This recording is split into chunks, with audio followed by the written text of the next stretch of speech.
شروع اللہ کا نام لے کر جو بڑا مہربان نہایت رحم والا ہے۔ اللہ اس بات سے آر نہیں کرتا کہ مچھر یا اس سے بڑھ کر کسی چیز مثلا مکھی مکڑی وغیرہ کی مثال بیان فرمائے۔ اب جو مومن ہیں وہ یقین کرتے ہیں کہ وہ ان کے پروردگار کی طرف سے سچ ہے، اور جو کافر ہیں وہ کہتے ہیں کہ اس مثال سے اللہ کی مراد ہی کیا ہے۔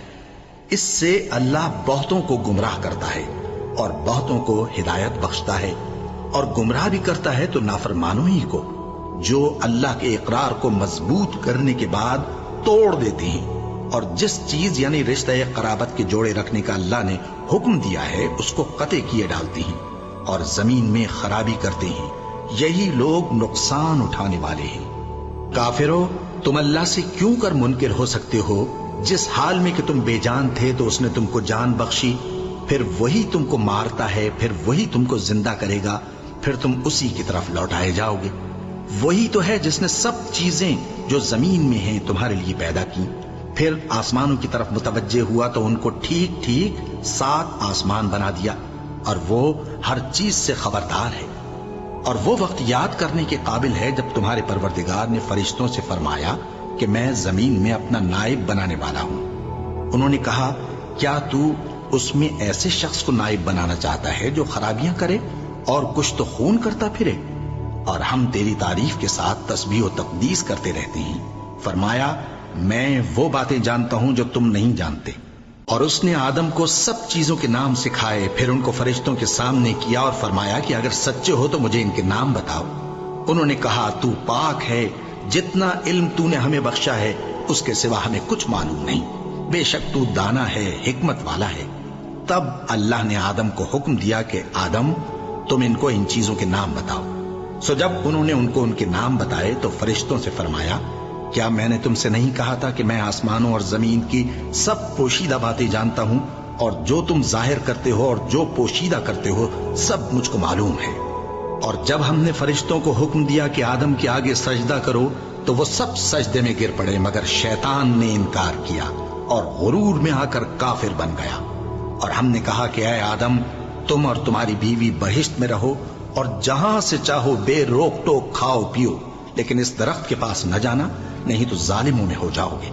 پھر شیطان نے دونوں کو اس درخت کے بارے میں پھسلا دیا اور جس عیش و نشاط میں تھے اس سے ان کو نکلوا دیا۔ تب ہم نے حکم دیا کہ بہشت بری سے چلے جاؤ، تم ایک دوسرے کے دشمن ہو، اور تمہارے لیے زمین میں ایک وقت تک ٹھکانہ اور معاش مقرر کر دیا گیا ہے۔ پھر آدم نے اپنے پروردگار سے کچھ کلمات سیکھے اور معافی مانگی تو اس نے ان کا قصور معاف کر دیا۔ بے شک وہ معاف کرنے والا ہے، بڑا مہربان ہے۔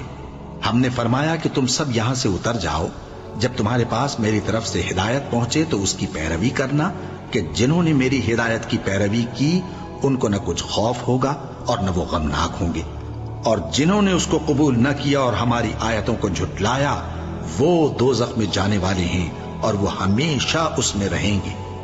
اے آل یعقوب، میرے وہ احسان یاد کرو جو میں نے تم پر کیے تھے، اور اس اقرار کو پورا کرو جو تم نے مجھ سے کیا تھا۔ میں اس اقرار کو پورا کروں گا جو میں نے تم سے کیا تھا، اور مجھی سے ڈرتے رہو۔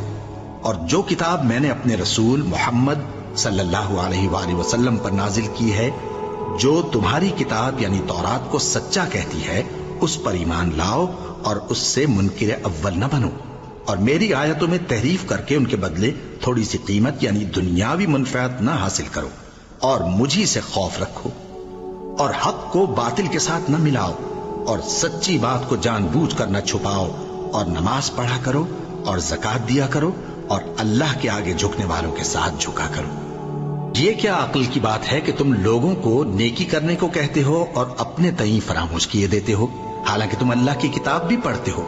کیا تم سمجھتے نہیں؟ اور رنج و تکلیف میں صبر اور نماز سے مدد لیا کرو، اور بے شک نماز گراں ہے، مگر ان لوگوں پر گراں نہیں جو عجز کرنے والے ہیں، جو یقین کیے ہوئے ہیں کہ وہ اپنے پروردگار سے ملنے والے ہیں اور اس کی طرف لوٹ کر جانے والے ہیں۔